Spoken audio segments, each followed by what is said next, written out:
گھروں کے سارے رشتوں میں مٹھاس آ جائے. ہمارے گھروں کے رشتوں میں مٹھاس نہیں آئے. ہم دیکھیں مسجد میں آتے ہیں, مسجد میں ہم سارے بہت اچھے ہوتے ہیں, لیکن اپنے گھروں میں دیکھیں وہاں پر کیسے ہیں. اپنی تنہائیوں میں دیکھیں وہاں پر کیسے ہیں. اپنے معاملات میں دیکھیں وہاں پر کیسے. میں آپ کو بتاؤں کہ میں نے 4 انسانی ذہانتوں کے اوپر کام کیا ہے. 4 انسانی ذہانتوں کے اوپر بڑی گہرائی میں کام کیا ہے.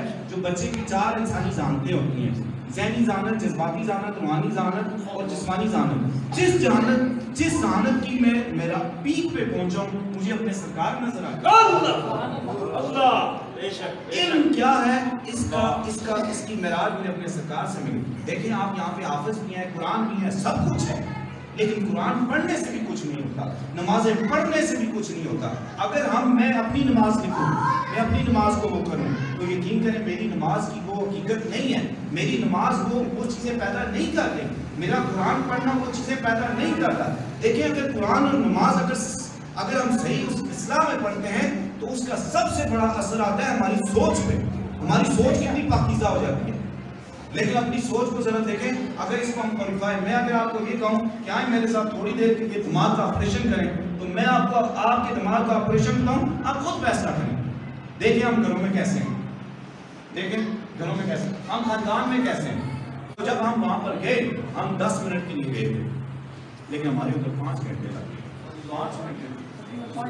5-6 گھنٹے. جب انہوں نے, اس بندے نے مجھے اپنا بتایا, ہم سب کچھ سارے جتنے میرے ساتھ وہ تھے انہوں نے بھول گئے. اس بندے نے کہا, اس بندے وہ بندہ کرتا کیا ہے, اس نے کہا میں نے ریڈی سے شروع, میں نے ریڈی بھی لگائی ہے, میں نے یہ کام بھی کیا, یہ کام بھی کیا. اس بندے نے ہمیں بتایا کہ حضور آپ کے لیے, آپ کے تعلق سے کوئی بھی لڑکا آئے, اس کو میں بناؤں گا, اس کو سکیلز کو, دنیا کی سب سے بڑی ہوٹلنگ کی ڈگری. اس نے کہا جی یہ, اس نے ہمیں بتایا کہ ڈرنک کیسے بناتے ہیں, جوسز کیسے بناتے ہیں, عام پودینے سے, یعنی کہ 200 روپے 80 روپے اتنے پیسے, یہ کیسے بناتے ہیں, کھانے کیسے بناتے ہیں, 5 سٹار ہوٹل میں کھانے بنانے کی وہ کیا ٹیکنیکس ہیں, کیا ریسیپیز ہیں, کیسے آپ بہترین کھانا بنا سکتے ہیں, کیسے اس کھانے کو پریزنٹ کیسے کر سکتے ہیں. تقریباً اس کے پاس کوئی 10 سے 20 ہنر تھے, یونیورسٹی لیول کے وہ ہنر تھے, اور اس کے لیے کسی تعلیم کی ضرورت نہیں ہے, کسی ڈگری کی ضرورت نہیں ہے. بس ان کے پاس لڑکا جائے گا اور وہ وہاں سے ہنر لے کے آئے گا. یہ میرے مرشد. اور انہوں نے کہا کہ آپ کی جتنی, اب دیکھیں ہمارے والدین کو سب سے بڑا مسئلہ کیا ہے کہ بچہ کوئی کمانے والا بن جائے, کوئی سکل آ جائے. ٹھیک ہے, اگر دیکھیں ہمارے پاس آج اگر حافظ قرآن ہے تو ان کے پاس حافظ قرآن یہ بہت بڑی بات ہے, لیکن ان کے پاس سکل نہیں ہے. سرکار کیا فرماتے تھے, سرکار فرماتے تھے کہ ایسے بچے ہوں جن کے ایک ہاتھ میں قرآن اور سنت کی اعلیٰ ترین تعلیم ہو اور دوسرے ہاتھ میں کیا ہو, سکلز ہوں, دنیا کا جدید ترین علم ہو.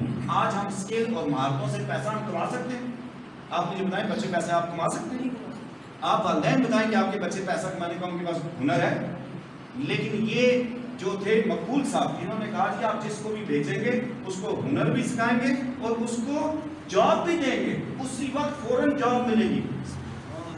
تو یہ ساری چیزیں اس لیے, ہاں بیرون ملک میں 5 سٹار ہوٹل, اس نے جب ہمیں تنخواہیں بتائیں اس نے کہا جی آپ کھانا پکانے والے کو کیا کہتے ہیں, تو ہم نے کہا جی ہم اس کو نائی کہتے ہیں. کہتے ہیں آپ کو پتا ہے جو PC کا ہوٹل ہے اس نائی کی تنخواہ کتنی ہے؟ ہم نے کہا نہیں پتا. حضور کتنا پتا ہے؟ 40 لاکھ روپے صرف تنخواہ ہے جو PC ہوٹل میں شیف ہے, اور اس کے علاوہ جو سہولتیں اس کو دی جاتی ہیں وہ پتہ ہی نہیں ہے. انہوں نے بتایا ہمارے پاس اتنے آرڈر آتے ہیں, پیزا بنانے کا لڑکا کوئی نہیں ہے, پیزا بنانا, جوس بنانا. ایک انہوں نے بتایا کہ میں نے ایک عورت میرے پاس آئی, اس کو میں نے ایک نسخہ دیا پائے بنانے کا, 1 لاکھ 1.5 لاکھ روپے دیا, مہینے کا 1.5 لاکھ روپیہ گھر میں بیٹھ کے پایوں سے کیا کرتی ہے. یہ جو باتیں میں آپ سے کر رہا ہوں یہ مسجد میں ایسی باتیں ہوتی ہیں, بتائیں آپ, مسجد میں ایسی باتیں ہوتی ہیں. مسجد میں کوئی آپ کو کہتا ہے کہ آپ انشاءاللہ آئیں, آپ کے انشاءاللہ آپ دیکھیں گے آپ کے گھروں کے سارے رشتوں میں مٹھاس لائی, تو آپ کہیں گے یہ اس نے کیا کہا. اور سب سے بڑی بات, آپ جوان ہیں, سارے جو جوان ہیں, جتنے جوان ہیں, ٹھیک ہے, آپ بہت اچھے ہیں ماشاءاللہ, لیکن آپ سے سوال پوچھتا ہوں کیا آپ کو اپنی سوچوں پہ کنٹرول ہے؟ بتائیں نا. نہیں. جب تک آپ اندر کے انسان کی تربیت نہیں ہوئی، آپ کی سوچوں کی تربیت نہیں ہوئی، آپ کا جذباتی پن ہو رہا، آپ وہ پرانی چیزوں میں آپ پڑے رہے، وہی جو لکیر کے فقیر رہے، پھر آپ کچھ نہیں کر سکتے، پھر آپ بس تقریریں ہی کر سکتے ہیں، ٹھیک ہے؟ لیکن جب صحیح تربیت ہوتی ہے، اور صحیح تربیت اس وقت ہوتی ہے جب آپ نسبت والے لوگوں کے ساتھ بیٹھتے ہیں،